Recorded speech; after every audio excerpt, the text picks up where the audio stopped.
প্রিয় নারায়ণপুরবাসী, আপনারা জন্ম থেকেই জ্বলছেন। নদী ভাঙনের ভয়ানক শিকার। এবছর বন্যায় আপনাদের অনেক বাড়িঘর ভেঙে গেছে, এলাকা ভাঙছে। আমাদের গত শনিবারের দিন আসার কথা ছিল, কিন্তু বৃষ্টিপাতের সম্ভাবনার কারণে আসতে পারিনি। আপনাদের এখানে উপস্থিত আছে আপনাদের এলাকার কৃতি সন্তান, আমাদের সঙ্গে করে নিয়ে এসছে, আপনার ঢাকা থেকে এসছে আকবর আলী। ও গত দুদিন আগে একবার এসেছিল, গত শনিবার এসে দুদিন ছিল। শুধু আপনাদের সঙ্গে এই রিলিফ বিতরণ করার জন্য সে এখানে আমার সাথে এসছে।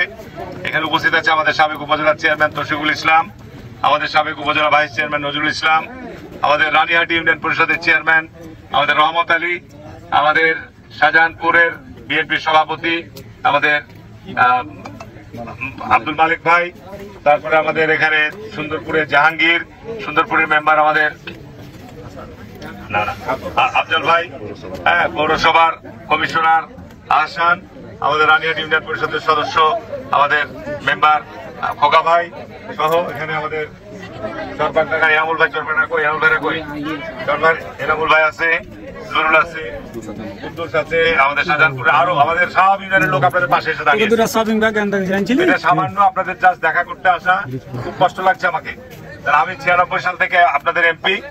এই 96 সাল থেকে এখানে ইউনিয়ন পরিষদ ভবন করে দেওয়া ছিল আমার, এখানে হাসপাতাল করা ছিল আমার, এই হাট বাজার করে দিয়েছিলাম আমি। ঠিক না বেঠিক বলছি কথাগুলো? সব আমার করা ছিল, কিন্তু আল্লাহর লীলা খেলা, এখানে মানুষের কিছু করার নাই, তাই না? মানুষের কিছু করার নাই। এখন নদী ভাঙনের এই সমস্ত প্রতিষ্ঠানগুলো নষ্ট হয়ে গেল। আপনাদের স্থায়ী বসবাস, ইনশাল্লাহ আগামীতে নির্বাচন হবে ফেব্রুয়ারিতে।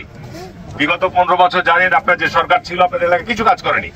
ইনশাল্লাহ আপনার নির্বাচন হবে, নির্বাচনের জন্য আপনার প্রস্তুতি নেন। নির্বাচন বানচাল করার জন্য অনেকেই চেষ্টা করছে, কিন্তু নির্বাচন ছাড়া সমাধান হবে না।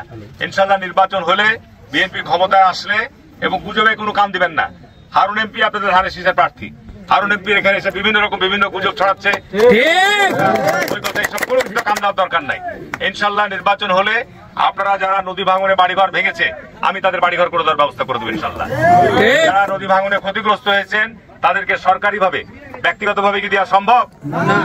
সম্ভব বলেন? সম্ভব না। তারপরে আপনাদের সাথে দেখা করতে এসেছি, না হলে আপনারা দুঃখ করতেন যে সবাই আসলো, এমপি সাহেব আমাদের আসলো না, তাই না? এই জন্য দেখা করতে এসেছি।